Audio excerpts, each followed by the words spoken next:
మా హస్బెండ్ అయితే ఆఫీస్కి వెళ్ళిపోతున్నారనమాట. ఇంకా వెళ్ళిపోయాక నేనైతే టీ అయితే తాగుతున్నాను. చాలా రోజులైంది నేను టీ తాగి. ఇంకా అయిపోయాకైతే మార్నింగే తెలిసింది కదా క్లీనింగ్ అని ఇదని. సో క్లీనింగ్ అయితే అయిపోయింది.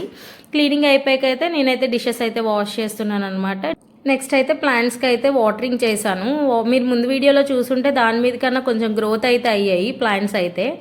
మీరు ఈరోజు సండే కదా, టిఫిన్కి అయితే ఏం చేసుకున్నారు? నేనైతే దోశ విత్ బొంబాయి చట్నీ చేశాను.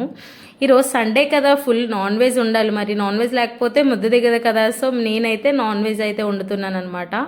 చికెన్ ఫ్రై అండ్ టమాటా చారు అయితే పెట్టాను. సో చాలా బాగా వచ్చింది. ఇంకా పోపు అయితే చారుకైతే పోపు అయితే వేస్తున్నాను అనమాట. ఇంకా అయిపోయాక కొరియన్ సిరీస్ చూసాను కొంతసేపు. ఇంట్లోకి అయితే మా హస్బెండ్ అయితే వచ్చేసారు. ఇంకా ఈరోజు లంచ్ ఏంటంటే చికెన్ ఫ్రై అండ్ చారు అనమాట. ఎలా ఉంది అని అడుగుతున్నాను. సూపర్ ఉంది అని చెప్తున్నారు అనమాట. అంతే. ఈ వీడియో నచ్చితే లైక్ అండ్ సబ్స్క్రైబ్. బాయ్.